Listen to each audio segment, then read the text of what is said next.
แล้วในเรื่องการสร้างเหตุมีหลากหลายเด้ที่พระองค์กล่าวเอาไว้เคยมีพระมาถามมาสนทนากันว่าครูบาอาจารย์องค์นึงบอกว่า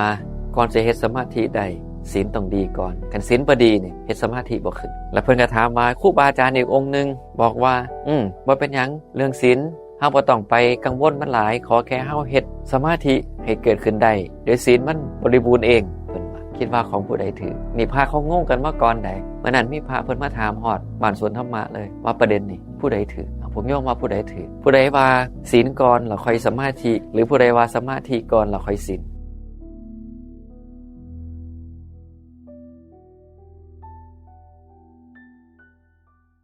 นะเอาละมาถึงช่วงค่ำนะของวันอังคารที่18สิงหาคมเป็นจังไดผู้มีราตรีหนึ่งเจริญเฮ็ดได้เราไปนะไม่คำนึงถึงสิ่งที่ล่วงไปแล้วไม่มุ่งหวังสิ่งที่ยังมาไม่ถึงเพราะสิ่งใดที่ล่วงไปแล้วสิ่งนั้นก็เป็นอันละไปแล้วสิ่งใดที่ยังมาไม่ถึงก็เป็นอันยังไม่ถึงจงไม่งอนแง่นไม่คลอนแคลนในธรรมปัจจุบันแล้วก็เห็นแจ้งในธรรมนั้นให้ทะลุปลุกโปร่งจงมีความเพียรอย่างไม่เกียจคร้านทั้งกลางวันกลางคืนนั่นแหละเมื่อเช้าคุยกันเรื่องโพชฌงค์7ไล่ได้เบิดบ่โพชฌงค์7เป็นแนวใดมีหยังแน่7ข้อไล่บ่ได้อาตมาบ่ซีเรียสใดเพราะอาตมาเป็นคนหนึ่งที่สมัยก่อนเนี่ยรู้สึกว่าจำหลายแล้วมันเกิดปัญหาเวลาเอาไปปฏิบัติเฮาพะวงค่อยลังไลข้อที่1เป็นจังไดข้อที่2เป็นจังไดข้อที่3เลยรู้สึกว่ามักแบบที่พระองค์กล่าวว่าเนี่ยเมื่อสุจริตทั้ง3บริบูรณ์ย่อมทำสติปัฏฐาน4ให้บริบูรณ์สติปัฏฐาน4บริบูรณ์ย่อมทำโพชฌงค์ทั้ง7ให้บริบูรณ์อาตมามักแนวนี้คือบ่ต้องไปลงรายละเอียดว่าโพชฌงค์7มีหยังแน่มีอยู่ช่วงนึงไล่บ่ถูกได้ตั้งแต่สติสัมโพชฌงค์นะธรรมวิทยะสัมโพชฌงค์วิริยะสัมโพชฌงค์ปีติสัมโพชฌงค์ปัสสัทธิสัมโพชฌงค์สมาธิสัมโพชฌงค์อุเบกขาสัมโพชฌงค์มีอยู่ช่วงแรกๆที่ท่องเนี่ยไล่บ่ครบได้หรือไล่ครบกับไล่กระโดดได้ก็เลยรู้สึกว่ามันยากเว้ยสิเอาธรรมะไปเฮ็ดแต่ก็ดีว่าได้พ่อประสูติทำนองนี้และพ่อได้ไปเห็นอิทัปปัจจยตาไปเห็นพระสูตรที่พระองค์กล่าวถึงเรื่องธรรมย่อมไหลไปสู่ธรรมก็เลยรู้สึกว่าแบบนี้ตั้งหากที่เหมาะสมสำหรับการนำเอาไปปฏิบัติสำหรับผู้ที่มีความคิดบ่ซับซ้อนเพราะคนเฮาบ่คือกันบางคนอาจสิรู้สึกว่าต้องท่องจำให้ได้ครบแล้วสิเกื้อกูลต่อการปฏิบัติของเพิ่นคนแบบนี้ก็มีแต่คนอย่างอาตมาบ่ขอแบบว่ารวบรัดตัดตอนนะแห่งแต่ไปพอพระสูตรอานาปานสติที่บริบูรณ์ย่อมทำสติปัฏฐาน4ให้บริบูรณ์สติปัฏฐาน4ที่บริบูรณ์ย่อมทำโพชฌงค์ทั้ง7ให้บริบูรณ์อันนี้แห่งตมักนะว่าเฮามีสติอยู่กับลมหายใจซ้ำนี่ก็ได้สติปัฏฐาน4ซ้ำนี่ก็ได้โพชฌงค์7ตอนแรกก็คิดว่าแค่อยู่กับลมหายใจเข้าหายใจออกซื่อๆก็ได้แล้วแต่ผัดกลับไปทบทวนในเนื้อพระสูตรมันบ่แม่นแค่ว่าเฮาหูกับลมหายใจซื่อๆมันต้องมีปัญญาหรือมีการหูเห็นบางอย่างในการหูลมหายใจของเฮาจึงสินับว่าเห็นให้โพชฌงค์7บริบูรณ์เพราะหยังเพราะในพระสูตรที่พระองค์บอกว่าเมื่อเจริญกระทำให้มากซึ่งอานาปานสติย่อมทำสติปัฏฐาน4ให้บริบูรณ์หรือทำให้โพชฌงค์7บริบูรณ์นั้นพระองค์ยังว่าเป็นอย่างไรที่สัตยายกันเมื่อเช้าเห็นดอกอานาปานสติบุคคลเจริญกระทำให้มากแล้วย่อมทำสติปัฏฐาน4ให้บริบูรณ์นะเป็นอย่างไรเล่าภิกษุในกรณีนี้ไปแล้วสู่ป่าสู่โคนไม้หรือสู่เรือนวางคู่ขาเข้ามาโดยรอบตั้งกายตรงดำรงสติเฉพาะหน้าแล้วก็ไล่ไปกลายเป็นว่ามันบ่แม่นแค่หูกับลมหายใจซื่อๆมันต้องมีรายละเอียดหลายกว่านั้นจังสิเฮ็ดให้ได้โพชฌงค์7บริบูรณ์ พวกเขาเองคือกันเวลาฟังธรรมมาแล้วแกจะพึงไปเข้าใจว่ามันง่ายปานนั้นติต้องกลับไปเบิ่งเนื้อความของพระสูตรเต็มซะก่อนว่ามาครบบ่เพื่อให้เมื่อเฮาไปปฏิบัติแล้วมันจังสิได้ผลเต็มเม็ดเต็มหน่วยอาตมาถึงมรรคพระสูตรหนึ่งที่พระพุทธองค์กล่าวถึงการเฮ็ดอริยมรรคมีองค์8คันเฮาเฮ็ดถูกสิหวังหรือบ่หวังผลมันจังไดก็ได้แม่นบ่พระพุทธองค์อุปมาเปรียบเหมือนคนต้องการน้ำมันแกไปเอาง่าปนมาอาจารย์พุทธทาสแปลว่าเยื่อง่าเอาง่าปนมาแล้วก็เอาลงในล่างพ่มน้ำแล้วก็ลงมือขันสมมุตินี่ก็ใส่การหีบนะเห็นเขาเฮ็ดน้ำมันไอ้บกอกเอาหน่วยบกอกมาแล้วก็หีบบีบแล้วน้ำมันก็ออกเต็มเลยคันเขาเห็นเหตุถูกจังซั่นจังได๋น้ำมันเฮาก็ต้องได้คันนึกภาพบ่ออกพวกเฮาคงเคยผ่านขั้นตอนการคั่นกะทินะแม่นดอผู้ใดเฮ็ดกับข้าวมาก่อนนี่สิฮู้ว่าการคั่นกะทิมันก็มีวิธีการอยู่ว่าต้องเตรียมบักพร้าวขูดต้องเตรียมน้ำอุ่นน้ำร้อนนะแล้วก็ลงมือคั่นแบบพระสูตรเลยนะขณะที่เฮาเฮ็ดเหตุถูกจังซี่จังได๋กะทิเฮาก็ต้องได้แต่คันเฮาเฮ็ดเหตุบ่ถูกบ่ใส่น้ำร้อนบ่แม่นบักพร้าวขูดนะไปเอาบักพร้าวอ่อนมาสิได้บ่กะทิบ่ได้นะแบบเดียวกันเลยนั่นหมายความว่าการประพฤติปฏิบัติของเราเฮาบ่ต้องไปเป็นกังวลถึงเรื่องผลให้เฮาจริงจังอยู่กับเหตุหรือวิธีการปฏิบัติที่ถูกต้องและก็เฮาก็ลงมืออย่างเต็มที่ในวิธีการปฏิบัติที่ถูกต้องเสียอย่างไรมันก็ต้องสำเร็จในเรื่องนี้พระพุทธองค์มีอุปมาหลายอย่างได้เช่นอยากได้น้ำนมต้องไปเอากับงัวแม่ลูกอ่อนถือก็แต่คันอยากได้น้ำนมแล้วไปเอากระลูกงัวหรืองัวตัวผู้ได้บ่ได้แบบเดียวกันและเมื่อเฮาสร้างเหตุถูกแล้วพุทธองค์ว่าจะหวังหรือไม่หวังมันก็ได้นั่นก็คือเวลาเฮาสร้างเหตุปัจจัยที่ถูกต้องบ่จำเป็นต้องหวังหยังก็ได้เดี๋ยวผลมันก็เกิดขึ้นเพราะในอิทัปปัจจยตาก็บอกแล้วเมื่อสิ่งนี้มีสิ่งนี้ย่อมมีเพราะความเกิดขึ้นแห่งสิ่งนี้สิ่งนี้จึงเกิดขึ้นเมื่อสิ่งนี้ไม่มีสิ่งนี้ย่อมไม่มีเพราะความดับไปแห่งสิ่งนี้สิ่งนี้จึงดับไปนี่นั่นล่ะสร้างเหตุถูกจังได๋มันก็ได้แล้วในเรื่องการสร้างเหตุน่ะมีหลากหลายเด้ที่พระพุทธองค์กล่าวเอาไว้เคยมีพระมาถามมาสนทนากันว่าครูบาอาจารย์องค์นึงบอกว่าก่อนจะเฮ็ดสมาธิได้ศีลต้องดีก่อนคันศีลบ่ดีนี่เฮ็ดสมาธิบ่ขึ้นแล้วเพิ่นก็ถามว่าครูบาอาจารย์อีกองค์นึงบอกว่าบ่เป็นหยังเรื่องศีลนะเฮาบ่ต้องไปกังวลมันหลายขอแค่เฮาเฮ็ดสมาธิให้เกิดขึ้นได้เดี๋ยวศีลมันบริบูรณ์เองเพิ่นว่าคิดว่าของผู้ใดถือนี่พระเขางงกันมาก่อนใดเมื่อนั้นมีพระเพิ่นมาถามฮอดบ้านสวนธรรมะเลยว่าประเด็นนี่ผู้ใดถือผมยอมว่าผู้ใดถือผู้ใดว่าศีลก่อนแล้วค่อยสมาธิหรือผู้ใดว่าสมาธิก่อนแล้วค่อยศีลสมาธิมาก่อนศีลก่อนจังสมาธิผู้อื่นเด้ศีลสมาธิศีลสมาธิปัญญาเพราะว่าขั้นศีลบริบูรณ์สมาธิถึงจะบริบูรณ์แต่กลายเป็นว่ามันมีพระสูตรที่อธิบายทั้งสองแบบมีพระสูตรอธิบายทั้งสองแบบหมายความว่าสิเริ่มต้นจากศีลก่อนก็ได้หรือสิเริ่มต้นจากการภาวนาก็ได้เพราะหยังขันเฮาไปเบิ่งในอานาปานสติที่เฮาสวดพุทธองค์สิมักใช้คำว่าสมัยใดเฮาเป็นจังซี่สมัยนั้นเฮาได้จังซี่สังเกตโลดคือวัดกันอยู่ในขณะจิตนั้นมันก็แม่นมีพระสูตรนึงพุทธองค์บอกว่า เมื่อการสำรวมอินทรีย์มีอยู่ศีลก็ถึงพร้อมด้วยที่ตั้งอาศัยนี่เด้เอาประพฤติปฏิบัติสำรวมอินทรีย์ได้ศีลมันก็มาให้นอนลงมือปฏิบัติก่อนก็ได้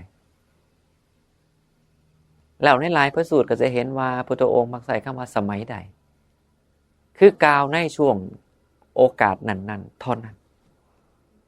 แล้วก็มีพระสูตรที่ว่าเมื่อมีศีลสมบูรณ์แล้วด้วยศีลความไม่เดือดร้อนใจก็เกิดขึ้นเมื่อความไม่เดือดร้อนใจเกิดขึ้นแล้วปราโมทย์ก็จะเกิดเมื่อปราโมทย์เกิดแล้วปีติก็เกิดเมื่อปีติเกิดแล้วกายและจิตก็สงบระงับเมื่อกายและจิตสงบระงับก็มีความสุขจิตของผู้มีสุขย่อมเป็นสมาธิแบบนี้ก็มีนั่นหมายความว่าขันเฮ้าสิเอาในขณะนั้นเมื่อเฮ้าเฮ็ดสมาธิใดศีลมันก็สมบูรณ์ในตอนนั้นก็จังพระสูตรการเจริญอริยมรรคมีองค์8ด้วยวิธีลัดจำได้บ่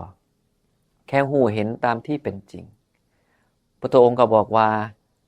กายกับวาจาของเขาก็บริสุทธิ์มาแต่ก่อนนั่นเองนั่นล่ะเพราะพระองค์ใช้คำว่าสมัยใดนะก็คือสมัยใดเนี่ยวัดกันชั่วระยะเวลานั้นใช้คำว่าเมื่อใดถืออยู่บอกเมื่อใดก็ได้นะนั่นล่ะวัดกันช่วงขณะนั้นแต่ว่าขันค้นบ่ฝึกศีลมาก่อนเนี่ยใส่เฮ็ดสมาธิมันยากลองเบิ่งโลดเพราะหยังการที่เฮาสามารถรักษาศีลได้หมายความว่าเฮาสามารถควบคุมความคิดได้พอสมควรควบคุมจิตใจได้พอสมควรถูกบ่คิดสิฆ่าแต่เบรกว่าบ่ลงมือฆ่าคิดสิเว้าตัวคิดสิลักแต่บ่ลงมือลักบ่เว้าตัวนี่ไงมันห้ามความคิดได้ในระดับหนึ่งเมื่อมาเฮ็ดสมาธิมันก็เป็นเหตุให้สามารถคุมจิตให้ตั้งมั่นอยู่กับลมอันเดียวได้ดีกว่าก็คนที่บ่เคยฝึกเลยปัญหามันอยู่ที่ว่าสิทาให้ศีลบริบูรณ์ก่อนแล้วค่อยภาวนาเนี่ยหลายคนบ่ได้เฮ็ดได้แม่นบ่ยังไปเผลอตบยุ่งยังไปสีดมดอยู่จักสิว่าจังได๋พ่อแม่งสาบก็ยังไล่ทุบมันอยู่หลายยามใดสิได้ทำสมาธิหลายยามใดสิหลุดพ้นเอาก็ต้องอาศัยนี่แล้วว่าเอาชั่วขณะเวลานั้นก็ยังดีเฮ็ดคือพ่อค้าแต่ละมื้อให้ได้กำไรคือให้อยู่ด้วยกุศลหลายก็อยู่ด้วยอกุศลเบิดมื้อสิเป็นจังไดก็ตามขออย่างหน่อยว่ากุศลเฮาต้องหลายกว่าอกุศลอย่างหน่อยมื้อนั้นก็ได้กำไรได้สำหรับผู้ที่ยากในการที่สิเฮ็ดกุศลให้มันได้ตลอดทั้งมื้ออันนี้เว้าเป็นทางออกสำหรับคนที่มีปัญหาใดแต่บ่แม่นว่าเปิดช่องว่าโอ้ศีลบ่ดีก็ได้บ่แม่นคือดีที่สุดคือศีลต้องดีสมาธิมันถึงที่ตั้งมั่นได้ง่ายแต่สำหรับผู้ยากในการที่สิรักษาศีลให้ครบก็บ่เป็นปัญหาสำหรับการที่สิฝึกสมาธินี่คือทางออกบ่แม่นว่าเป็นส่องให้ไปเฮ็ดจังซั่นจังซี่แต่สิ่งหนึ่งที่เฮาต้องรู้ว่ามันเป็นของคู่กันคือเมื่อจิตตั้งมั่นเมื่อเป็นสมาธิจึงสิเห็นตามความเป็นจริงได้ดีเพราะการรู้เห็นตามความเป็นจริงเนี่ยอาศัยสมาธิได้และบ่จำเป็นต้องสมาธิขั้นสั้นที่1เด้อหรือความที่ว่าสมาธิคือความที่จิตตั้งมั่นคันตั้งมั่นหลายก็ขึ้นสู่ระดับสั้นที่1สั้นที่2สั้นที่3สั้นที่4ก็ว่ากันไปนะจังในพระสูตรเรื่องของอุปกิเลสพุทธองค์ก็บอกอยู่ว่าสมาธิของผู้ที่มีการธรรมวิจยะหรือคิดไข้ควรไปในธรรมหรือธรรมวิตกก็มีได้แต่ว่าเพิ่นว่านั่นมันบ่ทันได้ประณีตมันบ่ทันได้สงบอย่างแท้จริงมันต้องคมมันต้องหามเอาไว้อยู่ถูกบ่ ซึ่งลักษณะแบบนี้พุทธองค์ก็ว่าเป็นสมาธิได้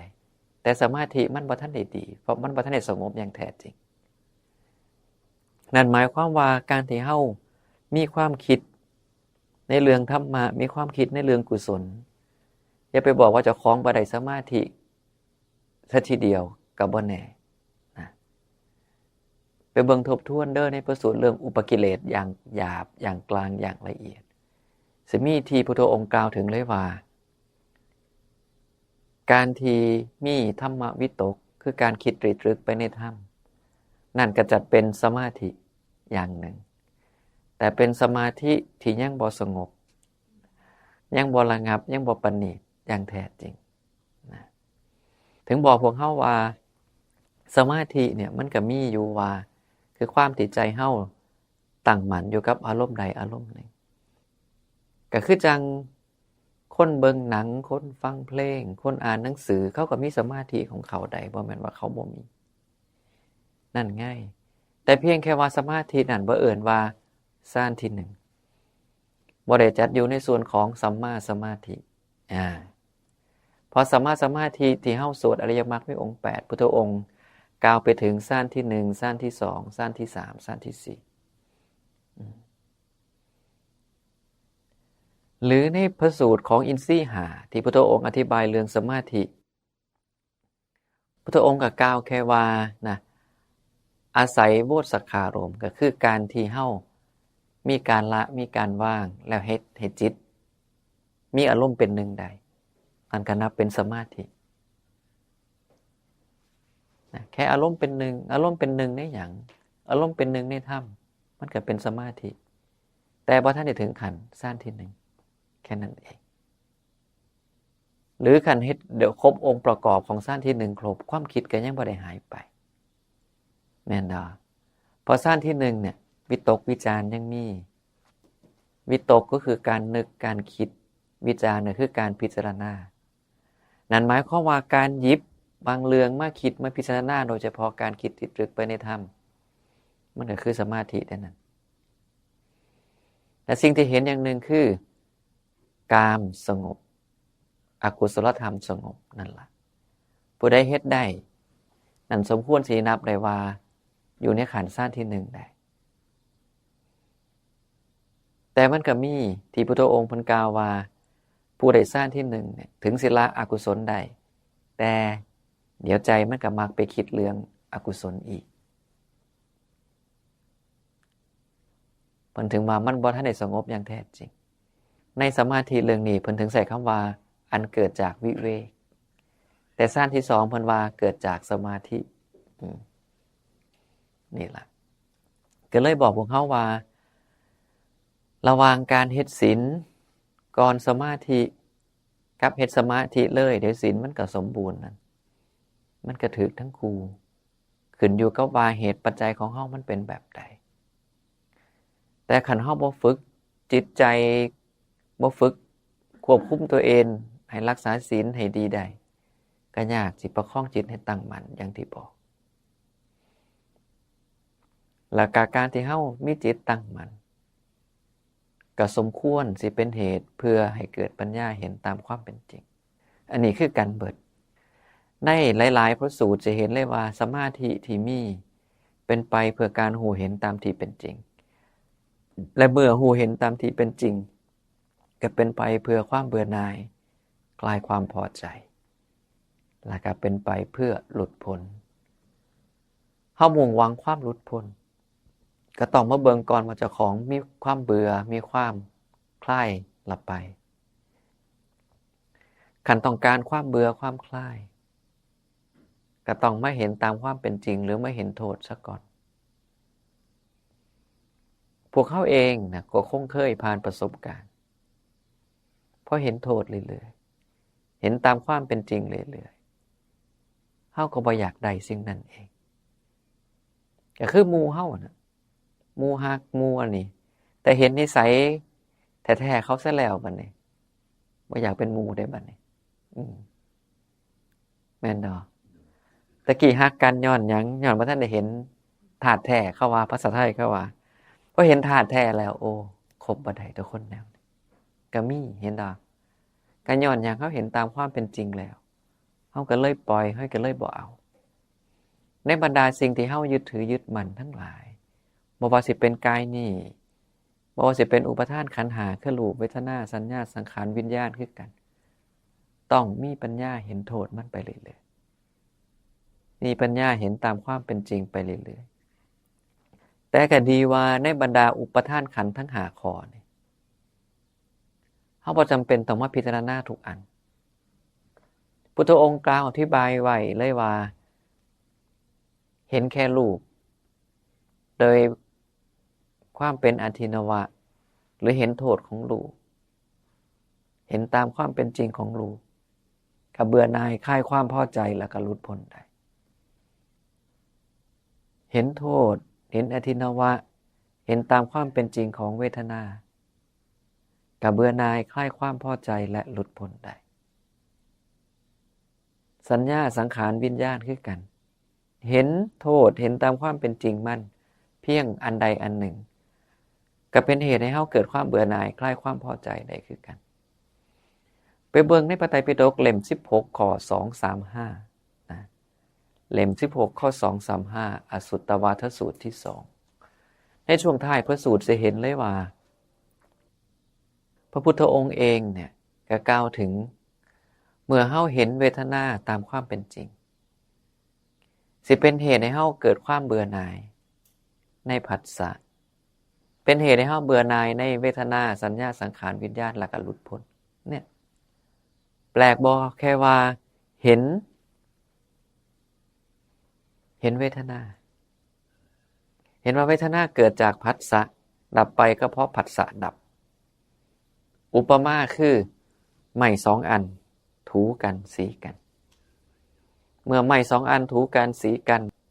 ความร้อนก็เกิดไฟก็เกิดขึ้นได้และหากเมื่อแยกไม้2อันออกจากกันความร้อนนั้นก็ดับก็สงบไปนะเพิ่นก็ว่าคือกันนะเพราะอาศัยผัสสะอันเป็นที่ตั้งแห่งสุขเวทนาสุขเวทนาจึงเกิดขึ้นเพราะความดับแห่งผัสสะนี่แหละสุขเวทนานั้นก็จึงดับไปเพราะอาศัยผัสสะอันเป็นที่ตั้งแห่งทุกขเวทนาทุกขเวทนาจึงเกิดขึ้นเพราะความดับแห่งผัสสะนี่แหละทุกขเวทนาที่อาศัยผัสสะนี้ก็จึงดับไปด้วยเพราะอาศัยผัสสะอันเป็นที่ตั้งแห่งอทุกขมสุขเวทนาอทุกขมสุขเวทนาจึงเกิดขึ้นและความดับแห่งผัสสะนี่แหละอทุกขมสุขเวทนาที่อาศัยผัสสะนี้ก็จึงดับก็จึงสงบไปเห็นดอกมันคืออิทัปปัจจตาแท้ๆแล้วก็คือที่พระองค์อุปมาถ้าสีกันมันสิเกิดขันแยกกันออกมันก็ดับเวทนาเกิดก็เพราะผัสสะเวทนาที่เป็นสุขเกิดก็เพราะผัสสะอันเป็นที่ตั้งแห่งสุขเวทนาที่เป็นทุกข์เกิดเพราะผัสสะอันเป็นที่ตั้งแห่งทุกข์เวทนาที่เป็นอทุกขมสุขเกิดเพราะผัสสะอันเป็นที่ตั้งแห่งอทุกขมสุขกระวนจังสี่ใดเนี่ยแค่หูเห็นตามความเป็นจริงเป็นจังสี่เรื่อยๆแล้วสิ่งที่เกื้อกูลต่อการเห็นตามความเป็นจริงของเขาได้ง่ายคืออย่างสติสัมปชัญญะตอบรัวๆเลยถามเองตอบเองเพราะอย่างขันสติสัมปชัญญะเฮามีเฮาสิทันอารมณ์เฮาสิทันความคิดเคยบ่ประสบการณ์ชีวิตที่ผ่านมามันท่า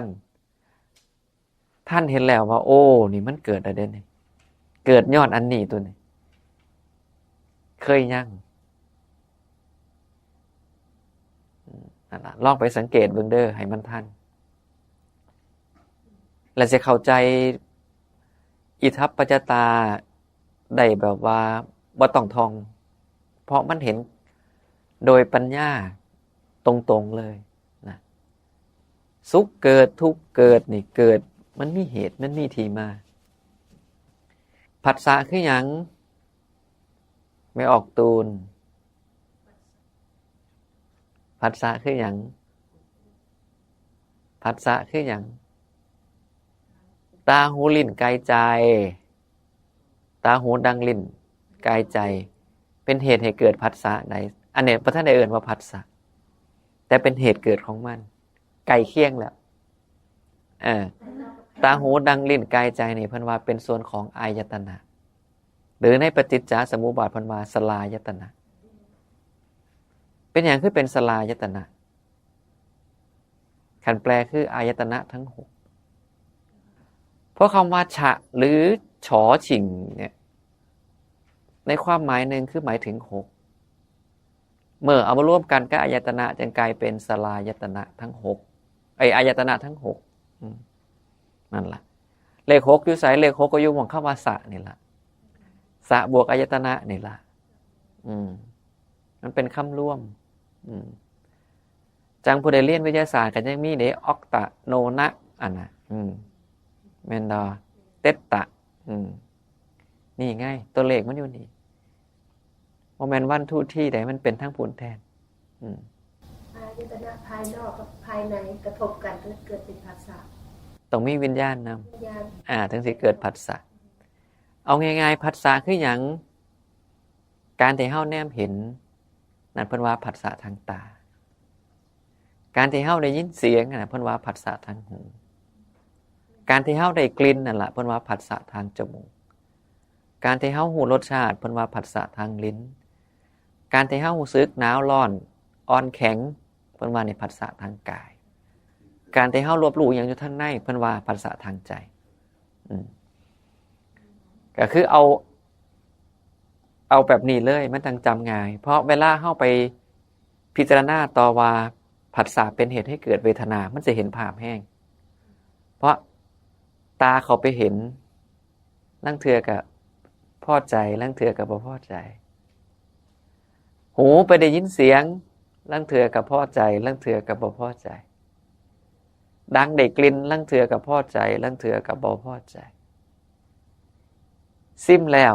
ถูกใจก็มีบ่ถูกใจก็มีเห็นดอกถูกรับสัมผัสทางกายแล้วถูกใจก็มีบ่ถูกใจก็มีโอ้ยแข็งโพดโอ้ยร้อนโพดหนาวโพดนี่เด้คิดหยังอยู่ทางในก็โอ้ถูกใจก็มีบ่ถูกใจก็มีนั่นล่ะนี่เพิ่นว่าผัสสะแล้วเป็นเหตุให้เกิดเวทนาลองสังเกตเบิ่งสุขทุกข์ที่เกิดขึ้นกับเฮามันมีที่มาทั้งสิ้นเพียงแค่เฮาค่อยเบิ่งค่อยสังเกตจังซี่เห็นสุขเกิดเห็นสุขดับเห็นทุกข์เกิดเห็นทุกข์ดับค่อยพิจารณาไปเบิ่งไปสุดท้ายเฮาเบื่อได้บัดนี้แล้วเฮาทันพร้อมโอ้อีกบ่ดนเดี๋ยวก็สิเป็นจังซี่เดี๋ยวนี้มันสิคาดการณ์ได้เลยก็คือจังเฮาเห็นขี้ฟ้ามาแล้วโอ้ฝนส่งสิตกโอ้ใบไม้เริ่มเปลี่ยนสีต่อไปส่งสิหนาวล่ะ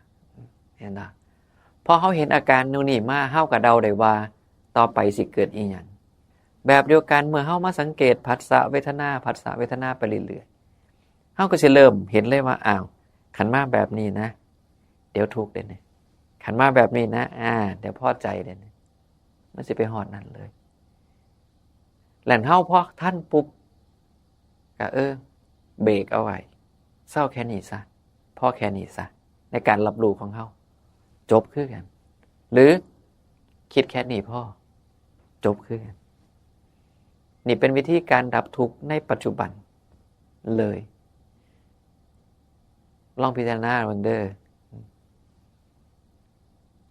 บอกถือกระได้แต่ถ้าได้ครบนะตาหูดังลิ้นกายใจเนี่ยโอเคแล้วเป็นเหตุให้เกิดผัสสะแล้วกันนี่แหละเอาเบิ่งแค่เนี่ยสลายตนะผัสสะเวทนาเนี่ยแค่นี้ก่อนก็ได้แล้วขันต่อไปหอดตัณหาแห้งตาดีเพราะหยังเพราะทุกมือนี่เข้ากับอยู่ภายใต้หลักการนี้ได้เป็นหยังแพ็กเกจจิ้งของพวกผลิตภัณฑ์ต่างๆมันต้องเบิ่งน่าสนใจนั่นล่ะไปยังต้องติดป้ายเซลล์สังเกตว่าป้ายเซลล์เขาบ่ติดน้อยๆแล้วค่อยตัวใหญ่ๆได้ทั้งแดงๆหอมโดยส่วนใหญ่นี่ไงเพราะเขาต้องการให้เฮาเกิดผัสสะทางใดทางตาถูกต้องเมื่อเฮาเกิดผัสสะทางตาแล้วคันเฮาเกิดความสุขมีความพอใจสิ่งที่ตามมาคืออยากได้ คือตัณหาสังเกตโลด จะสมุบาทแล้วอะไรนะ มันคือปฏิจจสมุปบาทในชีวิตเฮาเลยลองสังเกตเบิ่งเด้อเวลาเฮาสิซื้อของหลายเทื่อเฮาเบิ่งแค่แพ็กเกจจริงได้ทางในบ่ทันได้ฮู้ดอกบ่ทันได้ใช้แต่เห็นแพ็กเกจจริงแล้วคือตัวล่ะ ตอนเซล สังเกตโลดเขาสิขายหยังให้เฮาน่ะก็สิมีวิธีการสร้างเวทนาที่เป็นความพอใจให้เฮาผ่านผัสสะทางตาบ้างทางหูบ้างทางจมูกบ้างทางลิ้นทางกายทางใจบ้างแล้วแต่ก็คือจังอันนึงไงเพิ่นบอกว่าเนี่ยซื้อของอันนี้ไปฝากเพื่อคนที่คุณรักนี่เด้เขาโฆษณาจังซี่เลยได้เพื่อคนที่คุณรักนี่เขาก็เล่นทั้งไหนผัสสะทางใจซื้อบ่ซื้อสังเกตโลดช่วงปีใหม่ช่วงเทศกาลพวกให้ของขวัญน่ะมักมีกระเช้าได้นั่นแหละถ้ากระแต่งกระเช้างามๆเป็นอย่างก็ต้องการให้เกิดผัสสะทางใจเพียงเท่านี้ได้พ่อที่สิเกิดความเบื่อหน่ายพ่อที่สิเกิดการคลายความพอใจและหลุดพ้นเพราะในพระสูตรจังที่บอกเล่มที่16ข้อ235อสุตตวาทสูตรที่2ก็แค่ผัสสะกับเวทนาแค่นั้นเองที่พระพุทธองค์อธิบายในช่วงท้ายพระสูตรแล้วก็กาตอนจบว่าเนี่ยก็เบื่อหน่ายคลายความพอใจหลุดพ้นได้ซ้ำนี่หนึ่งแล้วอยากย้ำกับพวกเฮาว่าธรรมะเนี่ยบ่จำเป็นต้องหูเลิกหูละเอียดยิบย่อยบ่จำเป็นขันเฮาบ่ได้มีนิสัยไปทางผู้มักอยากหูหลายขันเฮามักแบบว่าขอแค่หลักการสั้นๆแต่ว่าเพียงพอต่อการนำไปปฏิบัติก็เอาซ้ำนี่แหละแล้วก็ปฏิบัติให้มันเห็นแล้วก็ต้องบ่ถิมอิทัปปัจจยตาบ่ถิมปฏิจจสมุปบาทมองอีหยังให้มันเป็นเหตุมองอีหยังให้มันเป็นปัจจัยเมื่อเห็นอีหยังเกิดขึ้นต้องหาเหตุมันให้ได้เมื่อเห็นเหตุนี้แล้วก็ต้องเบิ่งว่าผลต่อไปที่สิเกิดขึ้นคืออีหยังแล้วคันผลนี่มันบ่น่าปรารถนาบ่น่าพอใจต้องเฝ้าดับเหตุมันเนี่ยก็วนอยู่แค่นี้ในการปฏิบัติของเราโดยอาศัยการฝึกสติสัมปชัญญะเพื่อให้รู้เท่าทันความคิดเจ้าของในขณะนั้นเพื่อให้รู้เท่าทันอารมณ์ของเจ้าของในขณะนั้นมันถึงสิทันความคิดสมัยปี2008 2009นะมีพระบวชใหม่เพิ่นจมโอ้ยให้มาว่างความคิดสิว่างได้จังใดท่านมันก็ยังบ่ทันแต่เสมาว่างอีกเพิ่นว่าเป็นบ่เพิ่นฟังครูบาอาจารย์สอนเด้ครูบาอาจารย์บอกให้ทิ้งความคิดตอนอยู่ต่อหน้าเพิ่นก็บ่เถียงได้เพิ่นไปจมอยู่ที่หลังโอ้ยขนาดความคิดยังบ่ทันสิมาถิ่มอีกมันสิถิ่มได้จังใดนี่คือปัญหาของผู้เริ่มต้นเป็นการบ่งบอกว่าแสดงว่าเล่าก่อนหน้านี้บ่ได้ผ่านการฝึกสติสัมปชัญญะมาเมื่อบ่ได้ฝึกสติสัมปชัญญะมามันจึงบ่ทันแต่ว่าต่างกับอีกผู้หนึ่งตอนนั้นเราบวชปี2009จำได้เพราะว่าลูกพี่ลูกน้องเรามาบวชปี2010นะแล้วก็น้ำท่วมพอดีปี2010ปี2011น้ำท่วมเรามาบวชได้พรรษากลัวนะพอดีน้ำท่วมก็เลยจำไทม์ไลน์ในค่อนข้างดีผู้นี้เราฝึกมาก่อนฝึกอาศัยการเบิ่งจิตมาก่อนเบิ่งอารมณ์เจ้าของค่อยสังเกตความคิดเจ้าของอยู่เรื่อยๆเราก็มองว่ามันคือจังบ่สุดเพราะหยังตอนนั้นเพิ่นมองว่าการเบิ่งจิตนี่คืออย่าไปรบกวนมันอย่าไปบังคับมันคันทุกข์เกิดขึ้นก็เบิ่งไปเรื่อยๆเดี๋ยวทุกข์ดับเองคันสุขเกิดขึ้นเบิ่งไปเรื่อยๆเดี๋ยวสุขดับเองอย่าไปแทรกแซงขันอกุศลเกิดขึ้นก็เบิ่งไปเรื่อยๆเดี๋ยวมันดับเองกุศลเกิดขึ้นก็เบิ่งไปเรื่อยๆเดี๋ยวมันดับเองเพิ่นรู้สึกว่ามันบ่สุดเพราะหยังเป็นหยังต้องถิ่มความทุกข์ไว้ให้มันดนในเมื่อมันเกิดแล้วเป็นหยังเฮาบ่เฝ้าปล่อยมันเป็นหยังต้องปล่อยให้มันเกิดไปโดนๆให้มันดับไปเองเพิ่นสงสัย นะแต่ตอนนั้นเพิ่นบ่ทันได้มีคำตอบต่อมาพอมาพ้อธรรมะของพุทธองค์ที่ว่าคันเป็นอกุศลคันเป็นความทุกข์น่ะมันต้องทิ่มให้ไวที่สุดคือหมายความว่าในประสูติที่ว่าบุรุษถือไฟใหม่ผมขึ้นใหม่นี่สิป้าใหม่ผมจนเพิ่นบ่อะไรจังสิหมดนะถูกต้องนั่นล่ะนี่ไงเพิ่นฝึกมาจังซั่นแล้วเพิ่นก็รู้สึกว่ามันบ่จบมันบ่สุดทางเพราะทุกข์มันยังมีอยู่อกุศลมันยังมีอยู่ในใจเพิ่นแต่สิ่งที่เพิ่นได้คือสติสัมปชัญญะเพิ่นมีแล้วพอฮู้ว่าสุดท้ายมันต้องปล่อยต้องวางเพิ่นก็เลยมาจัดการว่าเกิดปุ๊บเพิ่นก็วางเปิดปุ๊บเพิ่นก็ดับแล้วเฮ็ดมาเรื่อยๆเพิ่นก็เห็นเองว่ามันเป็นจังซั่นอีหลีเพราะอกุศลเกิดขึ้นแป๊บเดียวทุกข์ก็เกิดขึ้นแป๊บเดียวแต่อย่าลืมด้วยว่าเฮามีตาหูดังลิ้นกายใจเป็นไปบ่ได้ที่สุขเป็นไปบ่ได้ที่สุขหรือทุกข์บ่เกิดขึ้นแม่นบ่เพราะผัสสะเป็นเหตุให้เกิดเวทนาผัสสะเกิดจากอายตนะทั้ง6เฮายังดีอยู่จังได๋ผัสสะมันต้องเกิดผัสสะเกิดแล้วจังได๋เวทนามันก็ต้องเกิดมันเป็นของคู่กันอยู่แล้วคันสิให้บ่เห็นบ่ได้ยินพุทธองค์ก็บอกว่ามีแต่ซุ่มหูหนวกกับตาบอดล่ะมันถึงสิบ่ได้ยินมันถึงสิบ่เห็นแม่นบ่คนตาบอดจังแนมบ่เห็นคนหูหนวกจังบ่ได้ยินมันเป็นธรรมดาที่มันสิเกิดความพอใจบ่พอใจหน้าที่เฮาคือพุทธองค์ให้มาจัดการความพอใจบ่พอใจที่มันเกิดขึ้นโดยการว่างให้ไวด้วยอาศัยปัญญาเห็นอย่างถูกต้องให้เห็นโทษของมันเพื่อปล่อยวางไหลเห็นว่าอุเบกขามันดีกว่าความพอใจบ่พอใจพ่อเห็นโทษของความพอใจบ่พอใจและเห็นประโยชน์ของอุเบกขาก็สิเป็นเหตุให้เฮาว่างความพอใจบ่พอใจไปได้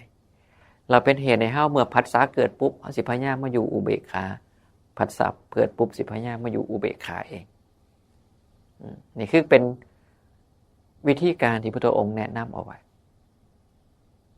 ในเมื่อเฮายังตาหูดังลิ้นกายใจยังทำงานได้ดีขอโอกาสอะไรอุเบกขานี่ก็มีโทษอยู่บ่ครับมีโทษอย่างเดียวของอุเบกขาคือมันดับได้ถูกต้องมันหายไปได้การสิว่างอุเบกขาก็คือเห็นความเกิดความดับมันแถมอีกเรื่องอีกอันนึงกับผู้ที่เพิ่นเบิ่งจิตเมื่อก่อนสุดท้ายเพิ่นหูว่าต้องว่างสติสัมปชัญญะเพิ่นไว้จนขนาดที่ว่าเมื่อนั้นเป็นนางเซตตีนครูบาอาจารย์นำกันนะเพิ่นเซตข้างขวาอีกองค์นึงเซตทั้งซ้ายอาตมาก็ถารับจีวรก็อยู่ตรงข้ามเพิ่นพอดีอาตมาก็เห็นเพิ่นอ้าปากกำลังสิบอกหยังสักอย่างนึงแล้วเพิ่นก็หยุดตอนนั้นมันอยู่กับครูอาจารย์เนาะก็บ่ได้เฮ็ดหยังบ่ได้พากันเว้าหยังหลายดอกพอจบจากเรื่องนั้นแล้วเราก็เว้าสู่ฟังว่าบางหันเราเห็นอีกองค์นึงบางหม่องว่าท่านได้เรียบร้อยสิเอ่ยปากแนะนำเขาแต่ก็มองว่าเจ้าของกับพระใหม่คือกันบอกไปเขาคือสิบ่ฟังดอกก็เลยพออ้าปากปุ๊บมันหยุดก็เลยบ่เว้าต่อก็เลยเห็นแค่เห็นดอกนี่คือสติสัมปชัญญะมันดีมันทันกันผู้ใดบอกว่ามันบ่ทันดอกความคิดก็แสดงว่าผู้นี้ฝึกบ่ทันได้พอเพราะผู้เขาฝึกได้เขาหูว่ามันทันแม้กระทั่งเบรกอารมณ์ได้เลยแบบผู้นี้ซึ่งคนเว้าเขาก็เว้าถือเพราะมันเป็นการบ่งบอกว่าตอนนี้เขาปฏิบัติได้แค่นี้เขาก็จึงมองว่าบ่ทันจัดการความคิดบ่ได้ดอกแต่ผู้ที่เขาฝึกมาดีแล้วเขาทันเขาก็หูเขาก็จัดการได้บ่ง่ายในเบรกความคิดสิเว้านี่เสียงบ่ออกเลยนะอันตมาเห็นแต่ว่าบ่ธรรมดาก็เลยได้นั่งคุยกันไงว่าเล่าบ้าแบบใดไปจังไดนั่นล่ะนั่นหมายความว่าผู้ใดที่มีปัญหาบ่ทันอารมณ์นะ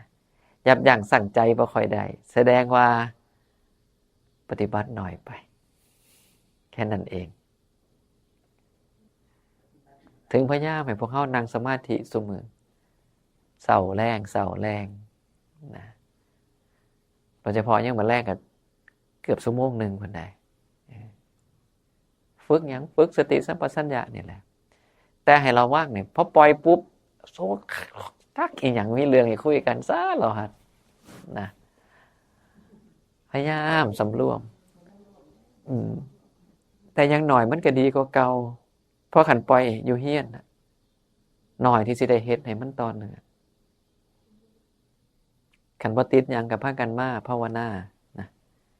บ่ได้เพื่อประโยชน์ไผเพื่อประโยชน์เจ้าของ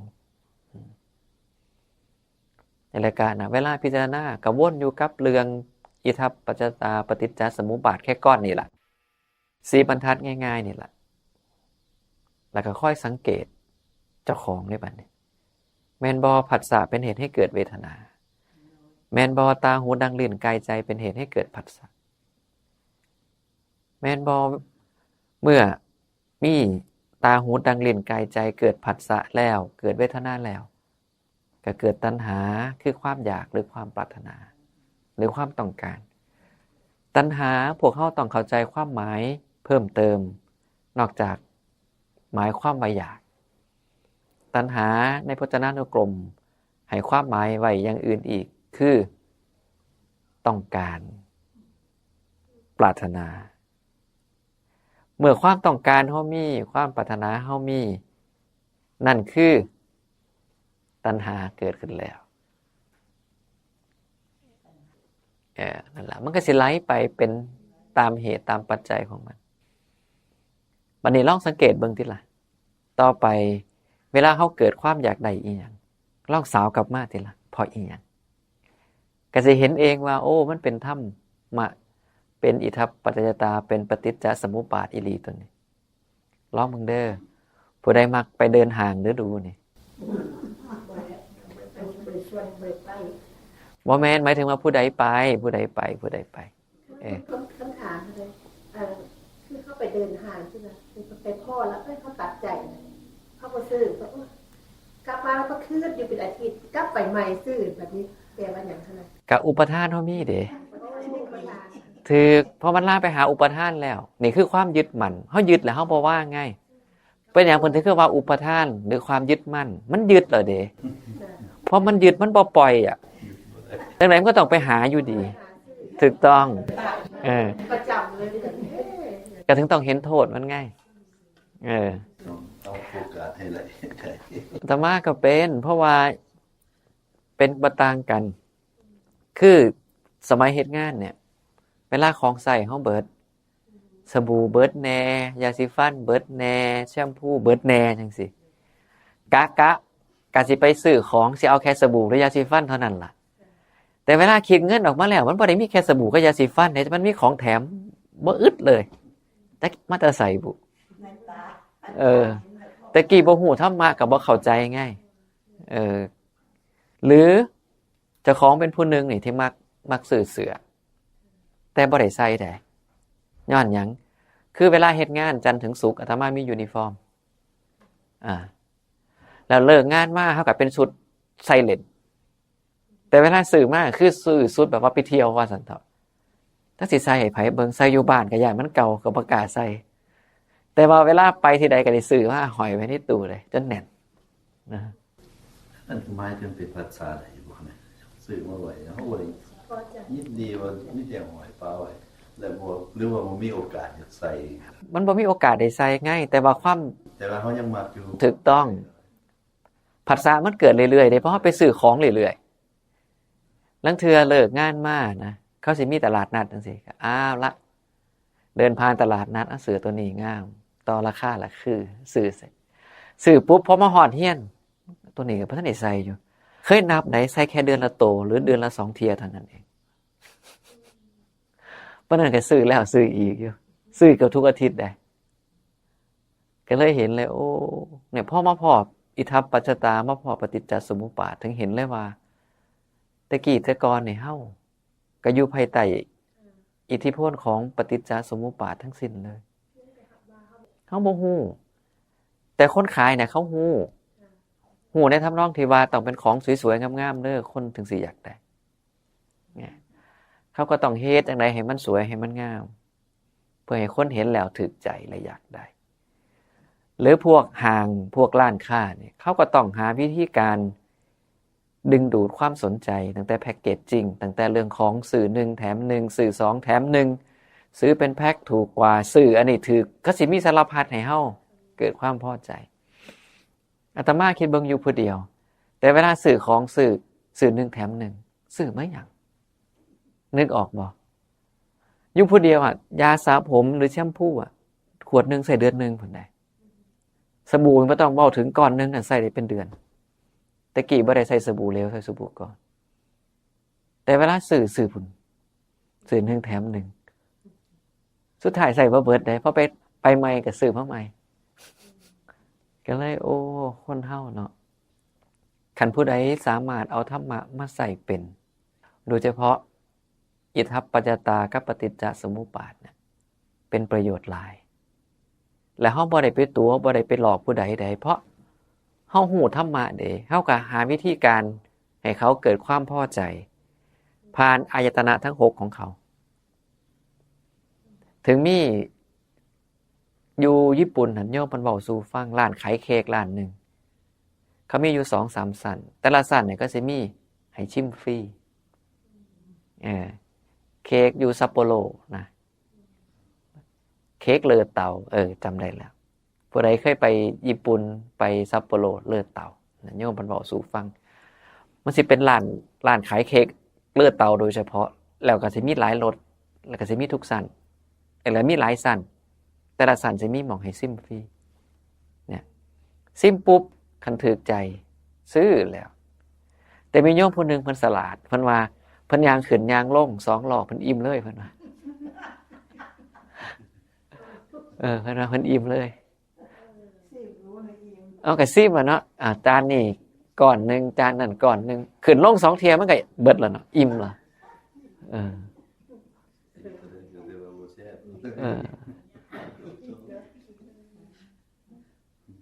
แล้วก็มีหลานโยมผู้นึงนะ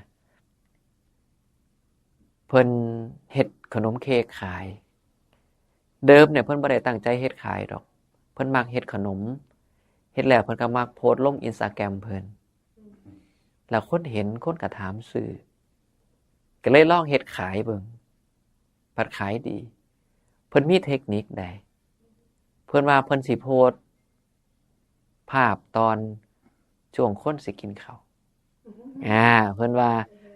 ช่วงเนี่ยคนมันกำลังหิวพอเห็นของเป็นตาแซ่บปุ๊บมันอยากได้ก็สั่งเลยเนี่ยถึงบอกว่าเขาเข้าใจเรื่องปฏิจจสมุปบาทเข้าใจเรื่องอิทัปปัจจตาโดยที่บ่ได้ศึกษาธรรมะเห็นบอกเขาฮู้ว่าเวลาคนสิกินข้าวนี่มันหิวเห็นอีหยังเป็นตากินเนี่ยมันอยากกินเบิดล่ะเขาก็โพสต์ช่วงนี้กลายเป็นว่าสามารถหาเงินส่งเจ้าของเรียนได้เรียนอยู่ไสหมู่เรียนอยู่ประเทศอังกฤษได้ปิดเทอมกลับมาเนี่ยมาซอยก็มาเฮ็ดผู้เดียวบ่ทันกับพวกแล้วอากงอาม่าแน่พี่น้องเขาก็มาซอยเฮ็ดพวกป้าๆเข้ามานั่นล่ะเฮ็ดแต่เพิ่นก็พยายามบอกว่ารักษาคุณภาพออกมาแบบคิดเบิ่งก่อนนึงบ่ถูกได้650 บาท650 บาทแล้วก็ค่าส่งต่างหากได้ถูกปานนั้นก็มีคนซื้อขายได้เป็นแสนได้เดือนเดียวน่ะก่อนนึงข้าวผู้ดับได้ถูกนั่นล่ะถึงบอกว่าเพิ่นอย่างไงเพิ่นฉลาดในอิทัปปัจจยตาฉลาดในปฏิจจสมุปบาทคือ1ของกินมันต้องน่ากิน2รสชาติก็ถูกใจอีกเห็นบ่กระตุ้นทั้ง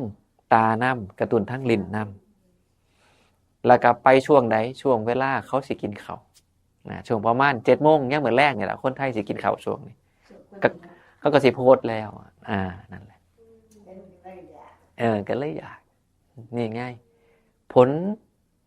ที่สำเร็จอันเกิดจากการเอาธรรมะไปประยุกต์ใส่เฮาก็อย่าทื่อๆได้ต ต้องมีการประยุกต์แอพพลายให้มันสอดคล้องกับวัฒนธรรมสอดคล้องกับวิถีชีวิตของคนเป็นผู้ใส่ที่ใส่เอาปัญญามาใส่ด้วยถูกต้องนี่ล่ะเฮาเองก็คือการสามารถเอาหลักการนี้ไปใส่ได้บ่เห็นบ่เป็นหยัง TikTok มันถึงได้เงินหลายเพราะว่าอาตมาเห็นปัญหานี้มาหลายปีแล้วได้เพราะตอนนั้นตัดคลิปวิดีโอนี่โยมก็บอกว่าคลิปมันยาวบ่มีเวลาเบิ่งอยากได้คลิปสั้นๆช่วงนั้นก็เริ่มตัดคลิปสั้นแล้วได้ภายใน3นาที5นาทีจบนี่ตัดมาแล้วแต่สุดท้ายผ่านไปสักพัก 2-3 ปี TikTok มันออกมีแต่คลิปสั้นอย่างเดียวก็เลยว่าโอ้นี่ไงเขาเข้าใจคนนะอาตมาก็ซุ่มทีมงานตัดคลิปวิดีโอสมัยก่อนเห็นแล้ว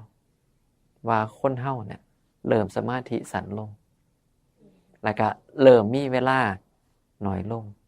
อยากได้อีหยังที่สั้นๆแคนๆแล้วก็เอาเลยตั้งชื่อทีมงานว่า In Cloud เด้ตอนนั้นสิมีคลิปสั้นๆ In Cloud น่ะบ่จักนาทีจบนะ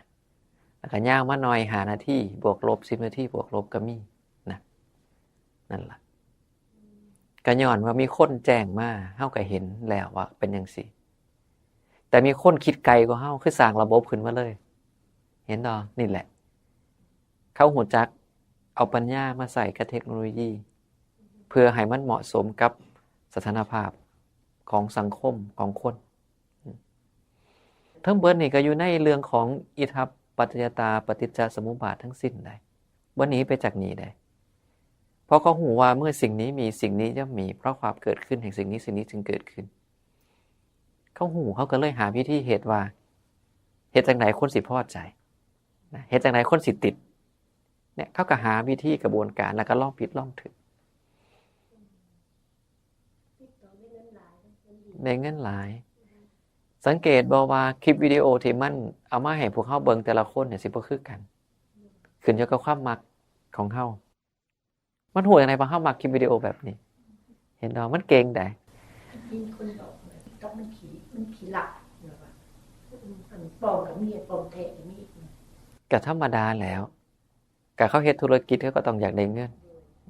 เฮาแค่ว่าฮู้ให้ทันแล้วก็นะใส่ให้มันเกิดประโยชน์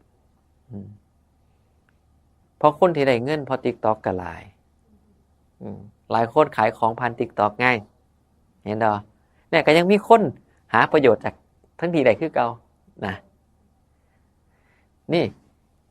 ซื้อตลอดนะนี่ซื้อตลอดเดี๋ยวมาส่งล่ะนี่ขนาดมากนั่นนี่ก็ยังมีคนมาส่งของได้เห็นดอนะผู้มีปัญญาก็ย่อมหาทรัพย์ได้นั่นล่ะเพราะหยังเบิ่งแล้วพอใจแล้วก็สั่งซื้อเบิ่งแล้วพอใจก็สั่งซื้อนี่เด้เห็นดอก็เป็นไปตามอิทัปปัจจยตาปฏิจจสมุปบาทแม่นดอเห็นดอนั่นล่ะหลักการเดียวกัน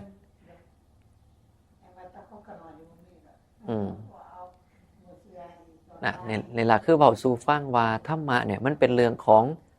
สิ่งที่มีอยู่ตามธรรมชาติผู้ใดเข้าใจใส่เป็นมันสิเกิดประโยชน์แต่ก็มีบางคนฮู้สามารถเฮ็ดให้เกิดโทษได้คือกันการยุยงการให้เกิดความแตกแยกเกิดความแตกสามัคคีเขาก็สามารถเฮ็ดได้ก็ที่บอกพวกเฮาว่า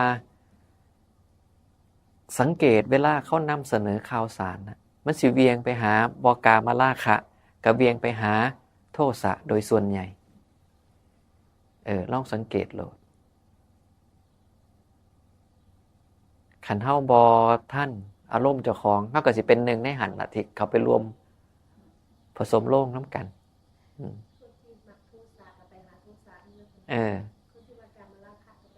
ถือลองสังเกตโลดก็สิวนอยู่นี่แล้วบางเรื่องก็แบ่งเป็น2ฝัก2ฝ่ายที่เฮาคุยกันเรื่องนี่ล่ะเรื่องวัดง่ายเมื่อวานนั่นล่ะก็คือกันผู้เชี่ยววัดก็มีผู้เชี่ยลูกของเจ้าของที่ดินก็มีเห็นป่ะเนี่ยแต่ถึงบอกมักทนายเพิ่นนั้นเพิ่นเว้าแล้วมันเป็นกลางดีก็เลยประทับใจ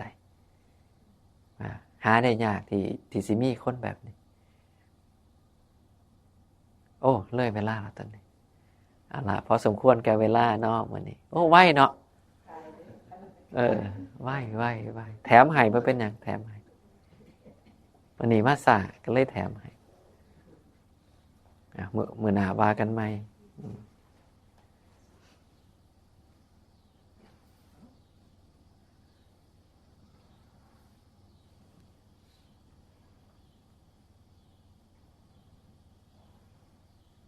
อะระหังสัมมาสัมพุทโธภะคะวาพุทธังภะคะวันตังอะภิวาเทมิสวากขาโตภะคะวะตาธัมโมธัมมังนามัสสามิสุปฏิปันโนภะคะวะโตสาวกสังโฆสังฆังนัมมา